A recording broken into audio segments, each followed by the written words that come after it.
We have, right now, we are only depending on members' contribution, individual contributions. But we want to go beyond that. We want to start applying for grants and approaching churches, conducting other fundraising activities that will help us diversify our source of revenue. So the next administration, not that we will leave them alone, but we will work hand in hand with them, try to address those needs. The other challenge is unfamiliarity with the non-profit. You know, people of my age, I didn't know about non-profit. The first non-profits I learned about was the Sudan Aid, Sudan Council of Churches. I thought everything is done by the government or the United Nations. But when you come to this country, no. Members of the community can group themselves, form non-profit, and they augment what the government is already doing. And so we need to educate ourselves about it. It's one of the good things that if we learn and take home, it will help. Because there were people like government. When I went to Yabio last year, I said, you know what, you need to come together. Government hands is full. You need also to contribute in a smaller way to building your own country. And so, now the other one, Madam Niklina mentioned, quick to blame and slow to praise. You heard that particularly when you go on net. ESCA has failed miserably. ESCA is nothing other than a conference organizing institution. What have they done? It's not limited to us, by the way. The government of South Sudan has failed. There's nothing they're delivering and all this. No, that's not the way. Let me talk briefly about South Sudan.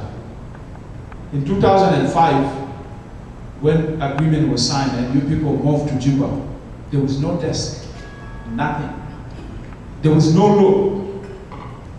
Judges are not trained. Londo pulled out his manpower and abandoned you, run down offices and all that. But today, how is it? Much better. Sometimes more than the desk you're seeing here. The way to Western Equatoria, Mundri Bridge, was not there. But today, one day you can get to Yambi. Ye Road was full of mines. They're working. You know, be patient. Nation building takes time. Same thing with building association. I wish there is a magic power of turning it overnight. It doesn't work that way. We have to be patient. We will get there. It may not be us, but our children, our generation, they will build on what we have laid, the foundation we have laid. The other challenge we have is Equatorians are not only in Utah, they are scattered in different states. Last year you get a grant to provide health education to people in Utah. How are you going to go to serve people in Arizona, to serve people in New York? Therefore, what we have in mind is to try to decentralize so that services are provided by the state based on the need of their people. Only that way can we be able to reach each and every Equatorians in this greater nation. Maybe go to the next slide. Of ESCA in the community. And they will believe that ESCA is real, saving. We will eventually get there, but just be patient with us. They also want us to effectively address the issues facing the community. Not only here. If we are only doing it here, they say, Harami alaikum, you are selfish. How about your brothers at home? Yeah, but we are still growing. Give us time. We will get there with your support. Political impact, I mentioned this earlier. That one is still in gray area. But the good thing is what? We are here now with the politicians. We are already entering into it. We said we have written petition. When our officers were gunned down during broad daylight in Yambio, up to now, we don't know what happened. how far the justice has gone in pursuing that. We wrote the petition and presented it to the President of Government of South Sudan. And we said, you know what, we are tired of writing petition. We need to engage them as we're seeing them now, face to face, and discuss with them issues of common concern and interest to all of us. They also want to see us, where is your central office? We want to go to your office and see it fully staffed with computers. And hopefully your cars written Esker US. That one are still things we are working on.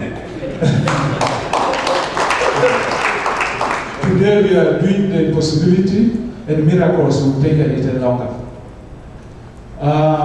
They obviously want to see us self-sustaining, not to depend only on our members' contribution. Maybe go to the next slide. The way forward is to streamline our purpose and our scope of work, and we need more enlightenment, community mobilization will continue, and then we are going, of course, to diversify Esker's resources, as I said earlier, and train Esker leaders on non-profit. Maybe go ahead.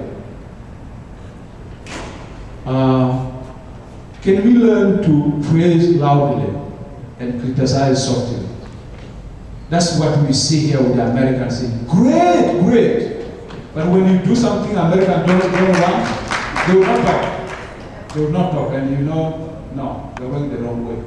But for us, you failed miserably. What have you done? It hurts.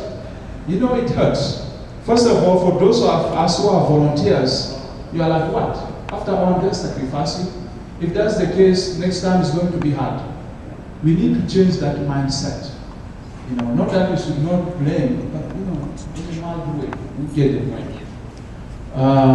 Encourage state leaders, I talk about that longer than what tears us apart.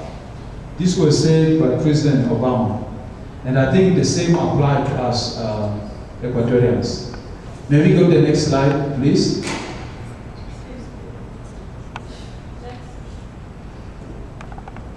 Yeah.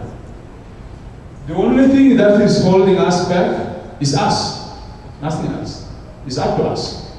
And so we need really, realizing the challenge we face. In Sudan, we face the Arabs to the north.